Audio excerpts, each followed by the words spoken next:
Now students देखिए, इस question को सॉल्व करने के लिए ना आपको कुछ बेसिक्स पता होने चाहिए। मैं आपको बता देता हूँ क्या बेसिक यहाँ पे रिक्वायरमेंट है। देखिए, ये हमने कहाँ पढ़ा था, क्लास 9th की एनसीईआरटी एग्जाम्पलर में हमने टॉपिक पढ़ा हुआ था कि अगर हमारे पास कोई क्यूबॉइड इस तरीके से, ये क्लास 9th में हमने पढ़ा है ना, ये कोई क्यूबॉइड है, ये इस तरीके से, करेक्ट। और इस क्यूबॉइड में जैसे आपका रूम है ना, आपका रूम है क्यूबॉइड, तो इस क्यूबॉइड का अगर लेंथ ब्रेथ हाइट हमें दे के रखा है, मान लीजिए ये लेंथ है एल, ये ब्रेथ है और ये हाइट है। यहां पे भी इसको भी आप हाइट बोल सकते हैं ना। रुक जाओ, अभी हाइट को हम दिखाते हैं, एक सेकेंड। टू डिफरेंट फिगर्स बनाएंगे, रुक जाओ, ये ऐसे, ठीक है। और एक काम करते हैं हम लोग, ठीक है। देखो, अगर आप इसके फ्लोर को देखो, ओनली फ्लोर मतलब ये वाला, इसका अगर बेस देखो, ये देखो ये वाला बेस। अभी रुक जाओ, मैं हाइट को दिखाऊंगा, एक सेकेंड। इसका बेस दिखाई पड़ा आपको, ये इस तरीके से इसका बेस दिखाई पड़ा। बताइए, आप अपने रूम का बेस देखिए, आपके रूम में जो फ्लोर है, फर्श है, वो कैसे शेप का है, रेक्टेंगुलर शेप का है, ठीक है। तो अगर आप देखो तो यहां जो बेस है, बेस का डायगोनल कितना होता है। रुक जाओ, एक काम करते हैं, ये जो बेस है, अगर मैं इसको टॉप से देखूं, ऊपर से देखूं, तो इसका टॉप व्यू ऐसा आएगा। बताओ, जल्दी से बताओ। ये लेंथ है एल, ये ऐसे दिखाई पड़ेगा, और ब्रेथ हो गया बी। तो आप मुझे बताओ इसका डायगोनल कितना आ जाएगा, ये वाला, ये डायगोनल कितना आ जाएगा। अब आपको पता है क्योंकि ये रेक्टेंगल शेप का है, यहाँ एंगल 90 रहा होगा, उसी एंगल को मैंने यहाँ दिखा दिया, ठीक है। अगर आप चाहें तो आप देख लें भाई, ये अगर ब्रेथ बी है तो ये भी तो ब्रेथ बी होगा, ये इस तरीके से, ठीक है। सर कौन से डायगोनल की बात कर रहे हो, मैं इस डायगोनल की बात कर रहा हूँ, ये ऐसे, ये डायगोनल फ्लोर पे पड़ा हुआ है ना, फ्लोर के अलोंग है ये डायगोनल, है ना। मतलब फ्लोर के अलोंग तो नहीं बोलेंगे, फ्लोर वाले प्लेन में लाई कर रहा है, ये डायगोनल कहाँ है, फ्लोर वाले प्लेन में, है ना। देखो ये वाले प्लेन को मैंने आपको ऐसे दिखा दिया, तो अगर आप ध्यान से चेक करें तो ये डायगोनल की लेंथ कितनी आ जाएगी भाई, इसमें पाइथागोरस लगा दो, इस ट्राइंगल में पाइथागोरस लगा दोगे तो क्या हो जाएगा। मान लो इसको हमने बोला ए, इसको बोला बी, और इसको बोला सी, तो क्या हो जाएगा, पाइथागोरस लगाओगे तो ए सी का स्क्वायर इज इक्वल्स टू, ये AC का square is equals to hypo का स्क्वायर इक्वल्स टू परपेंडिकुलर का स्क्वायर प्लस बी का स्क्वायर, मींस L का स्क्वायर प्लस B का स्क्वायर, यही तो हो जाएगा। तो बस AC is equals to root over square हटाओगे तो root over L square plus B square, सही है। मतलब अगर फ्लोर वाला डायगोनल आपको निकालना हो, ये वाला, तो उसकी लेंथ होती है भाई, याद कर लीजिए, एग्जाम आ रहे हैं, L square plus B square, ये होती फ्लोर वाली। और एक डायगोनल और होता है जो हवा में जाता है, हवा का मतलब है ये वाले कॉर्नर से ये वाले कॉर्नर को अगर ज्वाइन करोगे, अपने रूम में देख लीजिए, वो वाला टॉप कॉर्नर और उसके ऑपोजिट वाला बॉटम कॉर्नर, अगर इसको आप ज्वाइन करेंगे, ये देखिए, तो ये कैसे निकाला जाता है, ये मैं आपको निकाल के दिखा रहा हूं। देखो इसको, ये हवा में जा रहा है ऐसे, है ना, 3D में ऐसे। तो इसके लिए आप एक काम करें, आप ये वाले ट्राइंगल को पकड़ें, इसको, ये वाली एच को लीजिए, और फ्लोर पे जो डायगोनल था उसको पकड़िए, ये ऐसे। तो ये भी 3D में एक राइट एंगल ट्राइंगल है, ये 90 बनता है ऐसे, ये भी एक राइट एंगल ट्राइंगल है, जिसमें कि अगर आप देखें तो देखिए फ्लोर का जो डायगोनल था वो कितना था, अभी अभी निकाला था हमने, root over L square plus B square, ये वाला। और हाइट कितनी है क्यूबॉइड की, h है, तो ये हाइट हो गई h। अब इस ट्राइंगल को पकड़ लीजिए, कौन सा ट्राइंगल, ट्राइंगल P Q और R, इसमें पाइथागोरस थ्योरम लगा दो। तो PQ का स्क्वायर इज इक्वल्स टू ये वाला डायगोनल, PQ का square is equals to H का स्क्वायर प्लस PR का स्क्वायर, H का स्क्वायर प्लस ये वाली लेंथ का स्क्वायर, यानी कि PR का स्क्वायर। तो PQ का square is equals to H कितना है, H तो H ही है, और PR का स्क्वायर, PR कितना है, ये root over L square plus B square, ये PR की वैल्यू और PR का स्क्वायर, यानी कि इसका स्क्वायर, स्क्वायर स्क्वायर रूट को हटा देगा तो PQ का स्क्वायर इज इक्वल्स टू क्या आ जाएगा, H square plus square square root को हटा देगा तो बचेगा L square plus B square, ये हटा देगा ना इसको। अब यहां से हमारे पास क्या आ गया, PQ square is equals to L square plus B square plus H square, ठीक है। यहां से स्क्वायर हटाओगे तो स्क्वायर रूट आ जाएगा, so PQ is equals to square root of L square plus B square plus H square. इस बात का आप ध्यान रखिए, दो बातें बिल्कुल याद कर लीजिए एग्जाम से पहले कि फ्लोर पे जो डायगोनल होता है वो root over L square plus B square, और यहां पे 3D में जो डायगोनल जा रहा होता है वो root over L square plus B square plus H square होता है। और एक चीज और बता दूं, इसी फिगर में मान लो, देखो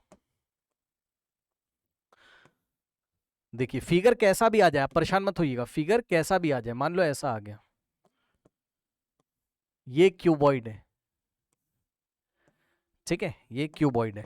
तो फ्लोर पे अगर ये वाला डायगोनल आपसे फ्लोर वाला पूछ ले तो ये भी उतना ही होगा, root over L square plus B square. और अगर ये वाला डायगोनल पूछ ले, ये वाले कॉर्नर को इससे ज्वाइन कर रहा है और ये वाला डायगोनल हवा में जा रहा है 3D में, ये इस तरीके से है ना, तो इसकी लेंथ भी कितनी हो जाएगी, root over L square plus B square और प्लस एच स्क्वायर। मतलब हवा में जाता है उसमें L square plus B square plus H square root के अंदर, और जो फ्लोर पे रहता है root over L square plus B square, जहां पर एल क्या है, लेंथ है, बी क्या है, ब्रेथ है, और एच क्या होती है, हमारी हाइट होती है। बस खत्म।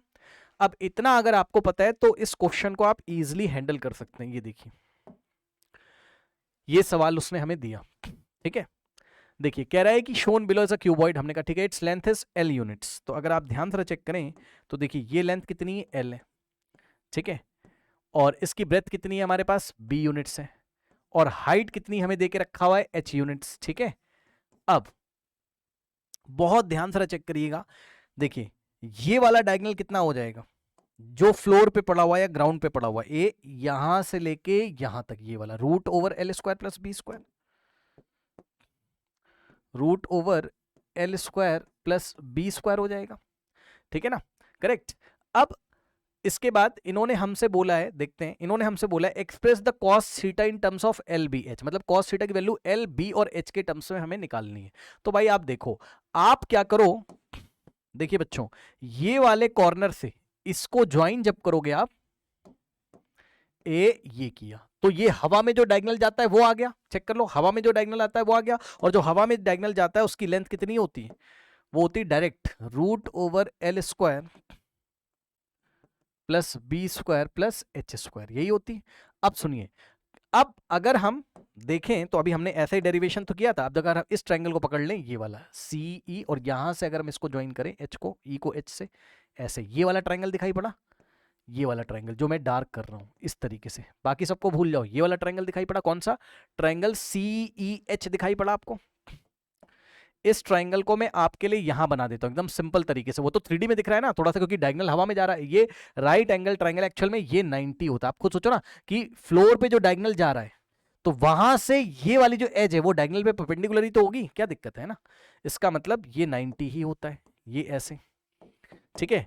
ये वाला पॉइंट है एच, ये एच है, ये वाला पॉइंट है ई, ये लीजिए ई, ठीक है, ये वाला पॉइंट है सी, ये लीजिए सी, करेक्ट। उसके बाद सी को ई से ज्वाइन किया गया है, ये लीजिए हमने कर दिया, और अगर आप ध्यान से चेक करें तो ये एंगल देखिए थीटा है, ठीक है, तो यहां पर कौन सा एंगल है, ये एंगल यहां पे थीटा है। अब वैल्यूज लिखिए और आंसर निकालिए, ठीक है। सी से लेके, सॉरी सी से लेके एच तक, सी एच का लेंथ कितना है, सी एच का लेंथ कितना है, सी एच का लेंथ कितना है, root over L square plus B square, ये सी एच हो गया, और सीई का लेंथ कितना है, ये हवा में जाने वाला डायगोनल था, ये सीई का length, root over L square plus B square plus H square, और ये ई एच कितना है, ये हाइट है आपके क्यूबॉइडल रूम की हाइट है एच, ये लीजिए। अब निकाल लो कॉस थीटा, कॉस थीटा क्या होता है, बेस अपॉन हाइपो, यही तो होता है, बेस अपॉन हाइपो। अब इतना तो सभी बच्चों को पता होगा कि इस एंगल के लिए, इस थीटा के लिए ये हो जाएगा परपेंडिकुलर, है ना भाई, इस थीटा के ऑपोजिट वाला परपेंडिकुलर, 90 के सामने वाला हाइपो, ये हो गया हाइपो, ये हाइपो हो गया, और बेस कौन सा हो गया, ये हो गया बेस, ये लीजिए, क्या दिक्कत है ना। अब आप देखो बेस कितना है, रूट ओवर, मैं अच्छे से लिख देता हूं आपको समझ में है, सी एच ये इसका बेस है, और हाइपो कितना है, ये सीई, सही है, सी एच अपॉन सीई। अब वैल्यू रख दीजिए और सॉल्व करिए।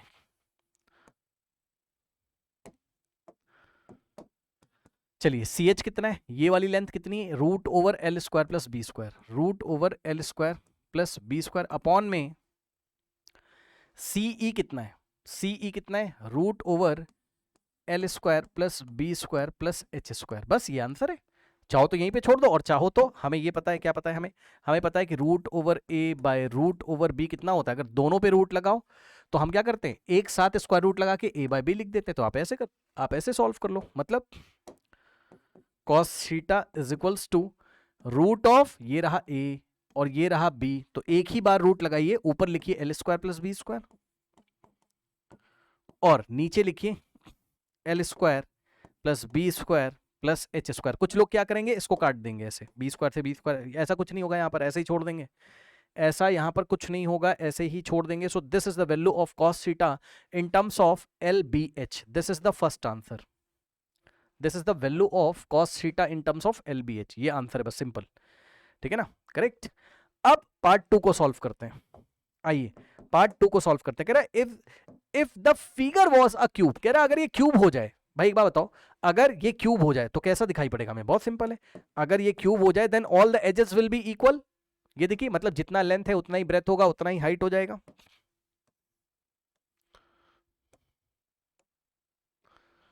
मतलब ये L और ये भी, मतलब मैं समझ रहा हूं मैं क्या कह रहा हूं, जो लेंथ है, ब्रेथ है, हाइट है, तीनों इक्वल हो जाएंगे। मतलब तीनों x x x के इक्वल हो जाएंगे। ये देखो, ये भी x, लेंथ भी x हो गई, मतलब जो लेंथ थी वो x के इक्वल हो गई, ब्रेथ भी x के इक्वल हो गई। समझ रहे हो?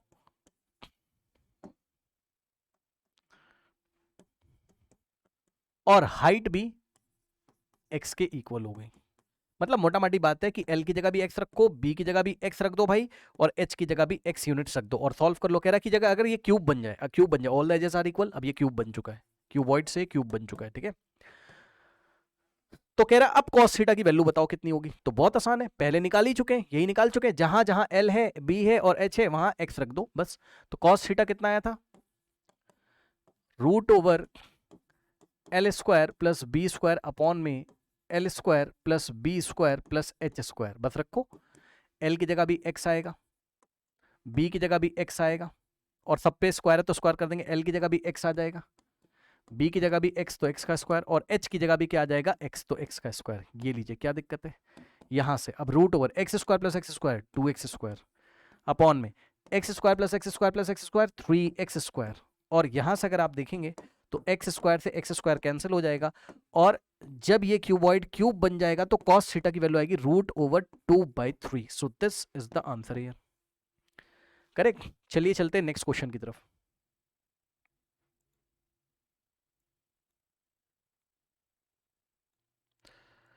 नाउ स्टूडेंट्स, आइए इस क्वेश्चन को देखते हैं। देखो, इस क्वेश्चन को देखने से पहले कुछ बेसिक्स आपके पहले होने चाहिए। बेसिक ये होने चाहिए कि अगर कोई रोम्बस है, ठीक है, रोम्बस क्या होता है, रोम्बस एक ऐसा पैरेललोग्राम है जिसमें all the sides are equal. ये तो सबको पता होगा कि रोम्बस के चारों साइड्स इक्वल होते हैं। ये फर्स्ट प्रॉपर्टी रोम्बस की। मींस मान लीजिए ए बी सी डी कोई रोम्बस है, A B C D is a rhombus, correct.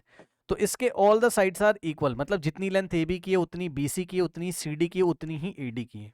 A B is equals to B C is equals to C D is equals to A D. ये पहली बात।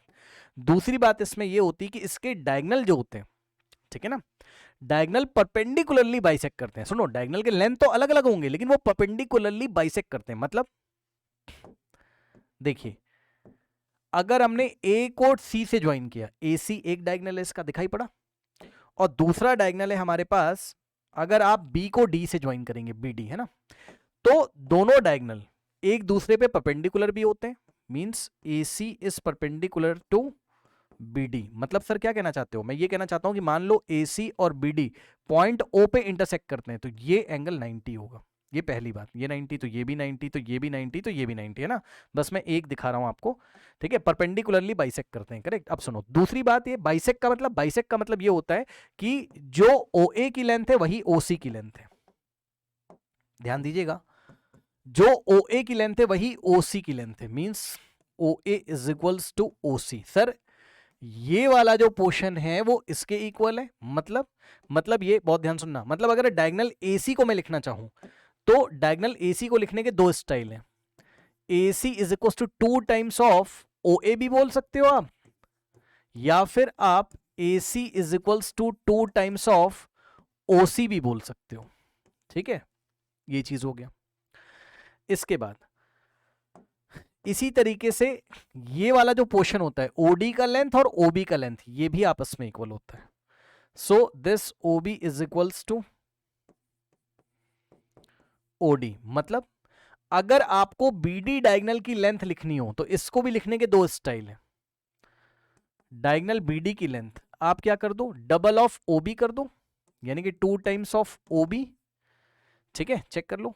ये BD की length क्या है, 2 times of OB कर दो, 2 टाइम्स ऑफ OB, या फिर 2 टाइम्स ऑफ OD भी लिख सकते हो, है ना, या फिर 2 टाइम्स ऑफ OD भी लिख सकते हो आप।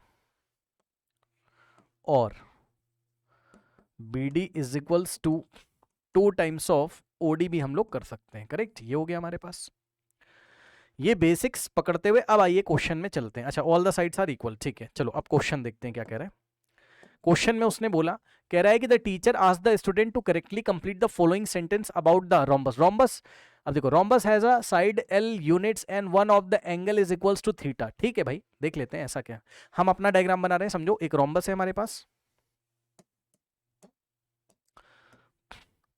ये रोम्बस है ABCD, हम लोग अपना बना लेते हैं ना, ऐसा क्या है, ये देखिए ABCD, ये एक रोम्बस है, इसके ऑल द साइड्स का लेंथ कितना है, L है, ये भी L यूनिट्स है, ये भी ऐसा क्वेश्चन में देके रखा है, ये भी L यूनिट्स है, ये भी लेंथ कितना है, L यूनिट्स है, और ये भी लेंथ कितना है, L यूनिट्स है, करेक्ट, ठीक है, ओके, ये चीज है।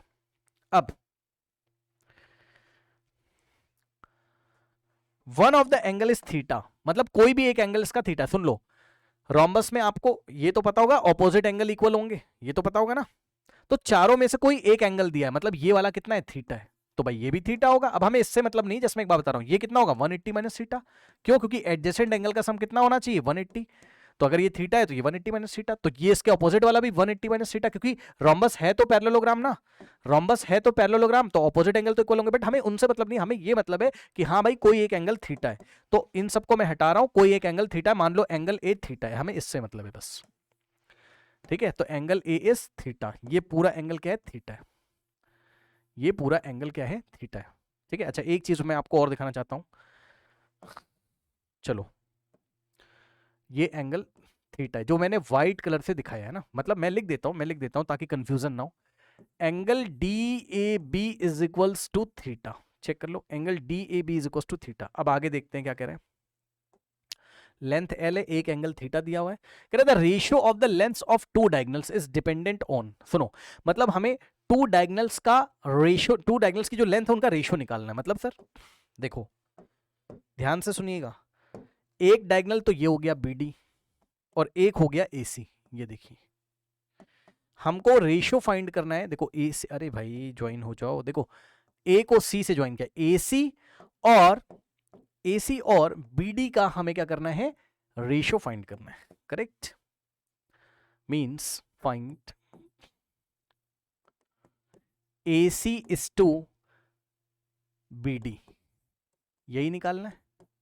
अब सुनो, निकालने का मतलब है निकालो तभी तो पता चलेगा ये डिपेंड किस पे कर रहा है ना, ये L पे डिपेंड कर रहा है या ओनली थीटा पे डिपेंड कर रहा है या L और थीटा दोनों पे डिपेंड कर रहा है, यही तो सवाल है। पढ़ो क्या कह रहा है, the ratio of the length of two diagonals dependent on, किस पे डिपेंड करता है ये, आशमा ने बोला केवल लेंथ पे डिपेंड करता है, ठीक है, बिलाल ने बोला ओनली थीटा पे डिपेंड करता है, ठीक है, कृष्ण ने बोला L और थीटा दोनों पे डिपेंड करता है, दिलीप ने बोला किसी पे डिपेंड नहीं करता, neither on L nor on theta, ठीक है। तो भाई अब आप देखो, इसको सॉल्व करना पड़ेगा, तब आपको पता चलेगा कि जो डायगोनल का रेशियो है वो किसके ऊपर एक्चुअल में डिपेंड करता है, L के ऊपर या थीटा के ऊपर, या थीटा और L दोनों के ऊपर, या दोनों के ऊपर भी डिपेंड नहीं करता। आइए चेक करते हैं, तो देखो चेक करेंगे, सुनो सर कैसे चेक करोगे, ये वाला पॉइंट है ओ, हाँ जी सर, ये 90 हो जाएगा, अभी बताया था। एक काम करते हैं, सुनो सुनो, आपको ये पता है कि अगर ये एंगल थीटा है तो ये उसका हाफ हो जाता है, थीटा बाई 2 जाता है, ये सबको पता है, जल्दी से बताओ, नहीं पता है तो मैं जल्दी से बता देता हूं, रुक जाओ, ये देखो नहीं पता है तो मैं जल्दी से यहीं पे बता देता हूं, ध्यान से सुनो। अगर हम ये वाला ट्राइंगल लें AOD, triangle AOD is congruent to triangle, ये वाला triangle AOD is congruent to triangle AOB, check कर लो भाई,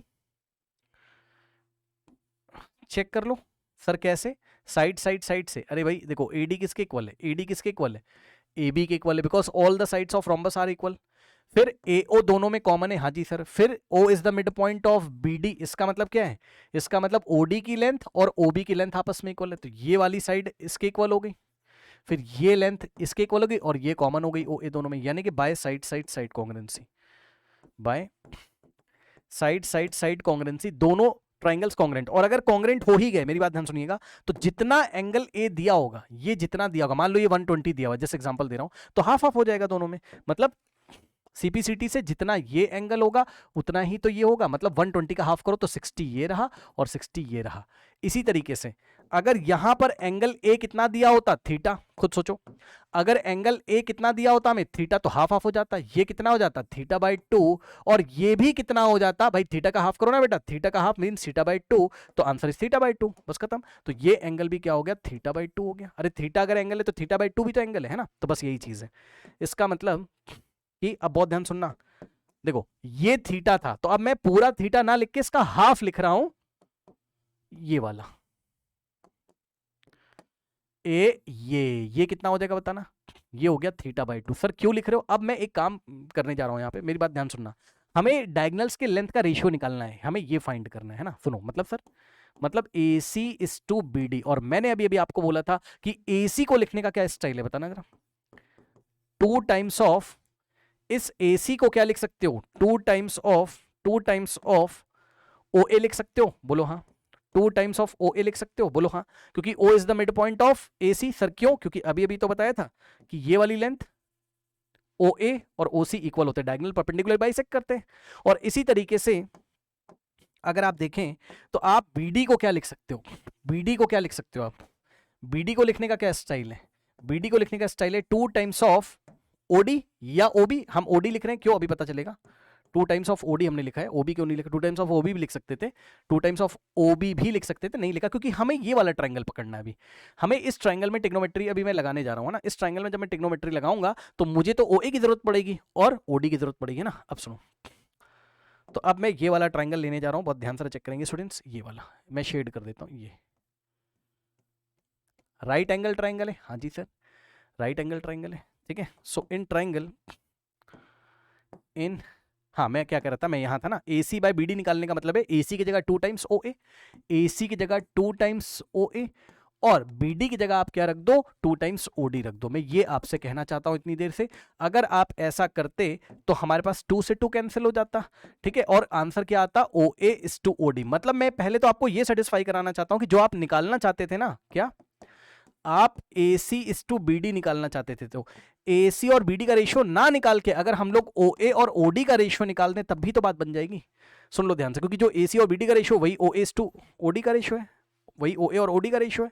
तो अगर OA और OD का रेशियो निकालने में कामयाब हो गया और ये पता कर लिया कि OA और OD किस पे डिपेंड कर रहा है, क्या लेंथ पे डिपेंड कर रहा है या एंगल थीटा पे डिपेंड कर रहा है या दोनों पे डिपेंड कर रहा है, तो हमें ये भी पता चल जाएगा कि AC और BD किस पे डिपेंड कर रहा है, क्योंकि जिस पे OA is to OD depend कर रहा होगा उसी पे AC is to BD depend कर रहा होगा, ठीक है। अब तो निकाल लो, अब क्या दिक्कत है बताओ, अब तो कोई दिक्कत ही नहीं है इस ट्राइंगल में, ट्राइंगल AOD में, इन इसको इक्वेशन 1 बना लो, इन ट्राइंगल AOD, हाँ भाई बताओ जरा, बताओ जरा, ये एंगल कितना है, ये एंगल है थीटा बाई 2। अरे भाई उसका नाम है बेचारे का थीटा बाई 2, क्या दिक्कत है बताओ, आपको क्या दिक्कत है, थीटा बाई 2 उसका बेचारे का नाम है ना, तो थीटा बाई 2 अगर ये एंगल है, एंगल के ऑपोजिट वाला साइड क्या कहलाता है बताओ, परपेंडिकुलर। ट्रिग्नोमेट्री जब लगाते हैं तो जिस एंगल का भी हम ट्रिग्नोमेट्रिक रेशियो लेने जा रहे हैं उसके ऑपोजिट वाला साइड क्या कहलाता है, परपेंडिकुलर, यानी कि परपेंडिकुलर कौन हो जाएगा, OA, ठीक।